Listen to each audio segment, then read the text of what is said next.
Thierry Dagiral. L'interview politique de ce samedi matin sur Europe 1, 8h08. Bonjour Adrien Quatennens.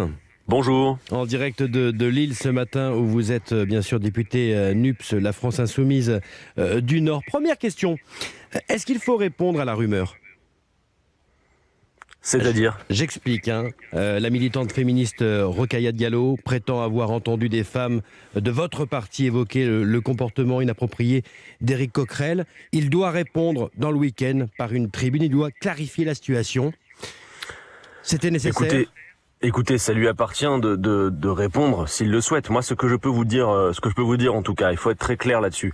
On ne peut pas mégoter ou prendre à la légère la question des violences sexistes et sexuelles. C'est pourquoi à la France Insoumise, nous sommes dotés d'une cellule qui organise ce travail d'accueil, d'écoute de la parole des femmes, d'accompagnement et y compris de sanctions politiques pour ce qui nous appartient, parce que nous ne faisons pas la justice, nous prenons des décisions politiques, mais nous accompagnons les femmes dans leur démarche. Et ce que je peux vous dire avec certitude, c'est que le comité contre les violences sexistes et sexuelles de la France Insoumise n'a jamais été saisi de témoignages, de faits, s'agissant d'Éric Coquerel. Donc, nous nous étonnons de voir que c'est au moment où il accède à la présidence de la Commission des Finances que la rumeur, parce que c'est comme ça que vous l'avez cité, et c'est bien ça, circule sur les réseaux sociaux. S'il y a des témoignages précis, il faut qu'on puisse les avoir, mais à ce stade, rien n'a jamais été signalé de cet ordre-là, s'agissant d'Éric Coquerel. Et donc, moi, je dis aussi attention, parce que ça peut pas être non plus uniquement sur le registre de la rumeur, avec le fait qu'on jette en pâture comme ça quelqu'un qui est sommé de se défendre. Bien évidemment. Non, ce qu'il faut, c'est effectivement créer les conditions, par contre, d'avoir un accueil pour ces femmes et pour accueillir leur parole parce qu'elle est importante, parce qu'il faut les croire quand elles témoignent. Mais aujourd'hui, nous n'avons pas de témoignage et donc il n'y a pas lieu d'aller plus loin. Et nous lirons dans le week-end la tribune d'Éric Coquerel. Alors ça y est, tous les postes sont pourvus à l'Assemblée nationale, les travaux vont pouvoir débuter, mais quelle semaine, Adrien Quatennens, quelle image renvoyée finalement par la représentation nationale. Ça va être ça pendant 5 ans. Écoutez, il faut être précis, les choses se sont pas mal déroulées dans leur fonctionnement cette semaine. C'est de la politique, ce qui s'est passé à travers, vous l'avez dit, les différentes fonctions, disons, dans l'installation de l'Assemblée nationale. Ce qu'on a vu, en tout cas, pour moi, il y a deux choses. D'abord, c'est que dans ces revendications sur la répartition de ces fonctions à l'Assemblée, on voit que la Macronie n'a toujours pas pris acte de sa défaite du 19 juin. Elle se voit toujours majoritaire, alors qu'elle n'a plus la majorité absolue. Et pour permettre de continuer à donner cette illusion de majorité absolue dans la répartition des fonctions à l'Assemblée, elle s'est appuyée incontestablement sur la complicité bienveillante de l'extrême droite et de la droite républicaine. Il faut bien le dire parce Adrien Quatennens, vous parlez de deal et votre parti parle de deal alors que les choses avaient été décidées mercredi matin en conférence des présidents de groupe et que finalement les choses ont changé par un député écologiste. Mais le scénario n'était pas prévu comme celui-ci.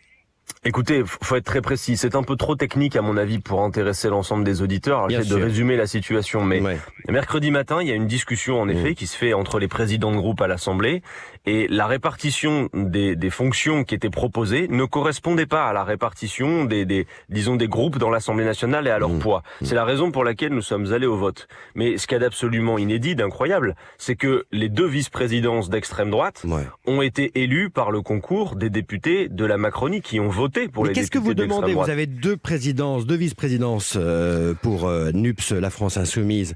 Le RN a 2 vice-présidences. Vous avez en plus l'importante, la puissante commission des finances. Qu'est-ce que vous voulez de plus ? Écoutez, c'est la question par exemple de la questure, dont vous savez que c'est un poste essentiel à l'Assemblée, parce que c'est une fonction qui permet d'avoir main sur l'organisation de l'Assemblée, sur y compris la question des ressources humaines et du personnel qui y travaille, bref.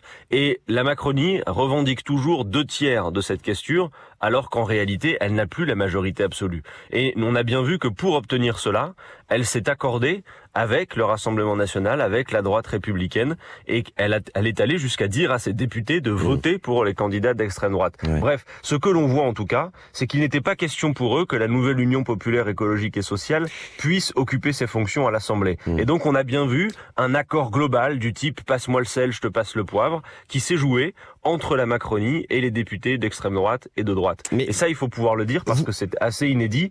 Et quand on voit la tonalité de ce qui a été dit à la tribune par le doyen d'âge d'extrême droite, très franchement, sur l'Algérie française et tout le reste, on peut s'inquiéter de savoir ce que va donner la présidence de l'Assemblée par des députés d'extrême droite. Vous parlez d'un accord global. Il y a eu un vote à la présidentielle, il y a eu un vote aux législatives. Les Français ont envoyé un message, finalement, que toutes les sensibilités soient représentées. Est-ce que c'est le rôle de l'Assemblée nationale de faire respecter... est-ce que c'est pas le rôle de l'Assemblée de faire respecter finalement cette démocratie ? Non mais attendez, que toutes les sensibilités soient représentées, c'est un fait. Dire quoi qu'on pense de la présence, à mon avis, c'est assez gravissime. Mais quoi qu'on pense de la présence de 89 députés d'extrême droite dans notre hémicycle, ils sont légitimes, ils ont été élus, ça ne se discute pas. C'est autre chose, en revanche, de combiner avec eux pour l'obtention de postes, comme l'a fait La République En Marche. Voilà. Combiner, et ça, c'est un franchissement de seuil. Il y a eu des combines, selon vous ? Bah écoutez, quand vous avez 89 députés RN et que leurs vice-présidents sont élus avec près de 290 voix, ça veut bien dire qu'il y a eu des accords qui ont été passés et qu'on a appelé les députés d'Emmanuel Macron à voter pour le Rassemblement national. Ça mérite d'être très clair. Et ça, c'est un franchissement de seuil, en effet. Et surtout, ça montre que dans cette Assemblée, finalement, la seule force d'opposition, au sens où ça n'est pas une opposition qu'Emmanuel Macron choisirait, eh bien, c'est la nouvelle Union populaire, puisqu'il s'est agi de lui faire barrage à plusieurs reprises. Ouais. Adrien Quatennens, député NUPS, la France Insoumise, ce matin sur Europe 1. Quand l'un des vôtres, je pense au jeune député Louis Boyard, refuse de serrer la main à un député RN, est-ce qu'on est encore en campagne ou est-ce qu'on est dans une assemblée censée travailler pour les Français et les représenter ? Bah surtout que je vois pas en quoi ça fait un sujet d'actualité comme ça a pu le faire cette semaine. Voilà, Louis Boyard, vous l'avez dit, c'est un jeune camarade, il a 21 ans. Mais il est élu de la République maintenant, il faut peut-être lui rappeler. Mais bien sûr, mais après il a le droit de considérer qu'il n'a pas envie de se donner à voir avec un député d'extrême droite. Il en a le droit, ça se respecte. Et puis vous savez, il y a des gens qui sont spécialement marqués parce que ça représente l'extrême droite, parce que c'est que son histoire, parce qu'elle incarne encore aujourd'hui. Il faut le rappeler, même si les députés d'extrême droite ont envie de cette respectabilité, veulent rassurer Emmanuel Macron dans la période, eh bien voilà, nous n'oublions pas qui ils sont politiquement. Et je crois que le discours du doyen d'âge a fait froid dans le dos à plus d'un de nos jeunes camarades notamment. Mais en attendant, il y a urgence sur le pouvoir d'achat avec ce projet de loi qui sera présenté la semaine prochaine. On connaît déjà quelques mesures. La remise carburant jusqu'à fin août, le bouclier tarifaire sur l'énergie, plus 4% sur les pensions retraite et le RSA notamment, les salaires des fonctionnaires qui va être revalorisé. Il y a des choses finalement dedans que vous demandiez. En fait, le principal souci, c'est que le gouvernement n'a pas l'intention de s'attaquer à la hausse des prix, à l'inflation, à la source. C'est-à-dire qu'il s'en accommode. Pourquoi s'en accommode-t-il ? Il va proposer un chèque alimentaire. Bah voilà, c'est-à-dire qu'en fait, il dit, bon voilà, il y a la hausse des prix, c'est inéluctable, et donc on va vous distribuer quelques miettes. Mais la vérité, c'est que cette inflation, cette hausse des prix, elle est d'abord le fait d'une spéculation, et ce qui enfle le plus, davantage encore que les prix, ce sont les profits. Et c'est important de le dire, parce que pour ne citer que cet exemple, à l'heure où beaucoup de vos auditeurs payent plus de 2 € le prix du carburant à la pompe et doivent débourser jusqu'à plus de 100 € pour faire un plein, et donc arbitrer entre des dépenses du quotidien.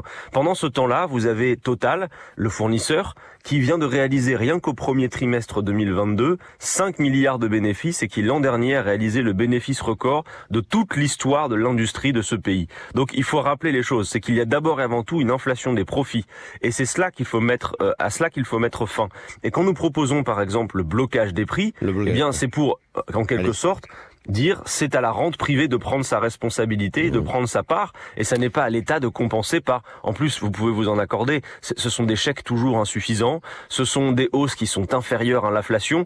Tout ça n'est pas sérieux. Ça peut pas être d'un côté la foire aux dividendes, le casino pour certains, et puis quelques miettes pour les autres. Voilà, cela n'est pas acceptable, et nous allons faire des propositions puisque dès la semaine prochaine, la nouvelle Union populaire écologique et sociale déposera une loi face à l'urgence sociale, avec notamment la hausse du SMIC à 1500 €, la garantie dignité à 1063 € et par exemple l'encadrement des loyers ou la gratuité des premières quantités d'énergie et le blocage des prix. Il faut mettre le paquet là-dessus, les gens sont vraiment pris à la gorge. Et avancer au plus vite parce que derrière il y a les Français bien évidemment.